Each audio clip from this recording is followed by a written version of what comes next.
ओम शांति।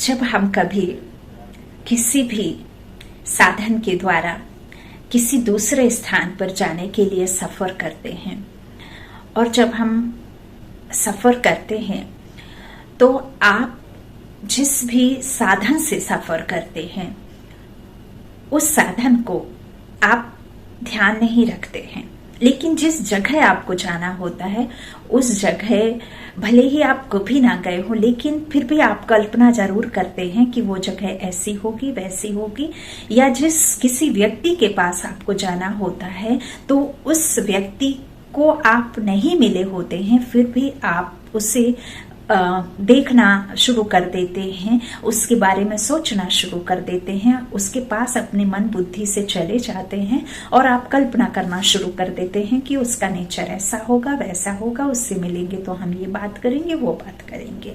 अच्छा, तो आप भल किसी साधन से सफर कर रहे होते हैं, लेकिन आप उसके पास उस साधन को छोड़ आप उस जगह पर पहले ही पहुंच गए होते हैं। तो जो हमारी और ये परमात्मा के साथ में यात्रा है और जिस साधन के द्वारा हम उस परमात्मा के पास जाते हैं वो साधन है शरीर।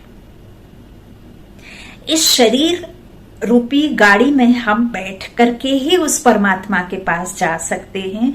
और कैसे जाना है, जबकि आप उस परमात्मा को नहीं जानते हैं, पहचानते नहीं हैं वो कौन है, कैसा है, कैसा दिखता है, उसके बावजूद भी आपको उसके पास जाना है। तो देखिए, ठीक वैसे ही जैसे आप जब किसी साधन में बैठ करके आप उस व्यक्ति के पास जाना चाहते हैं जिसको आप नहीं जानते, फिर भी आप उसके लिए कल्पना करते हैं, तो ठीक ऐसे ही परमात्मा के पास आपको, जैसे इन चांद सितारों की, इस प्रकृति की, इस पांच तत्वों की दुनिया से परे एक सूक्ष्म वतन से भी पार एक दुनिया है, उस दुनिया में आपको जाना है। तो आपको बुद्धि रूपी नेत्र का, इस ज्ञान चक्षु का, जो परमात्मा ने हमें तीसरा नेत्र दिया है, वो कोई यहाँ है नहीं, बस हमें इसे समझना होता है कि जैसे हम आत्मा इस शरीर में बैठ करके इन कर्मेंद्रियों के द्वारा कार्य कर रहे हैं, यह अटल सत्य है और 100% सभी को पता है कि ये शरीर को चलाने वाली आत्मा है। चूंकि हम आत्मा को नहीं देख सकते, ऐसे ही हम परमात्मा को नहीं देख सकते। तो आपको इस ज्ञान चक्षु से उस लाल प्रकाश की दुनिया में, उस सातवें आसमान पे रहने वाले उस परम पिता परमात्मा के पास मन बुद्धि से जाना है और इस मन बुद्धि को वहां लगाना है, और इस शरीर के द्वारा ही यह संभव है। देखिए, आपको ठीक वैसे ही जैसे आपने कथाएं सुनी है, आपने टीवी पर देखा है कि फेरी उड़ती है, तो फेरी कोई किसी तरह से होती रही है जो शरीर के साथ आसमान में कोई उड़ सके। हाँ, आत्मा फरिश्ता बन उड़ती है, और आत्मा फरिश्ता बन उड़ती है उस लाल प्रकाश की दुनिया में, उस जादुई दुनिया में, उन सितारों की दुनिया में। हमारा जहां वो सुपरस्टार रहता है वहां हम जाते हैं सुप्रीम सोल गॉड फादर के पास में।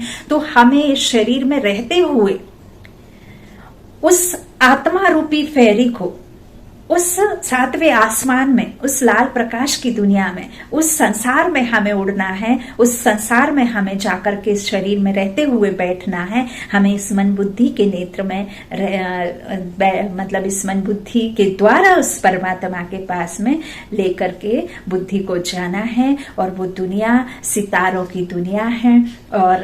और भी हम जैसे बहुत सारे सितारे हैं जहां को सजाते हैं। तो इस तरह से आप परमात्मा को याद करिए। ये शरीर आपका गाड़ी है और ये जो ड्राइवर है वो ड्राइवर यहाँ है, और फिर वो ड्राइवर कैसे जाता है ये आपको बहुत सहज है। कर्म में रहते हुए और अपने कर्म श्रेष्ठ करते हुए और अपने श्रेष्ठ संकल्पों की स्थिति में स्थित रहिए, और उस परमात्मा के महावाक्यों को याद करिए, और उस परमात्मा के गुणों में आप ढल जाइए। उसके जो भी आपको शक्तियां हैं उसे इस्तेमाल करिए, और उन शक्तियों को अपने में भरिए, उसे याद करते रहिए। तो आप ऐसे बन जाएंगे जैसे बाप आपको बनना देखना चाहते हैं और जैसा बनाना चाहते हैं, और आप भी चाहते हैं। लेकिन माया जो है, और माया क्या है, जो नीचे है, और माया पति कौन है, जो ऊपर है। तो आप जब खुद को अशरीरी समझेंगे, इस गाड़ी में रहते हुए भी नहीं रहेंगे,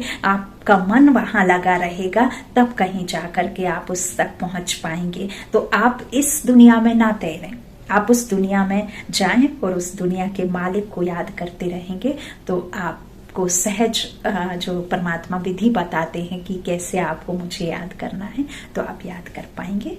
आज ओम शांति।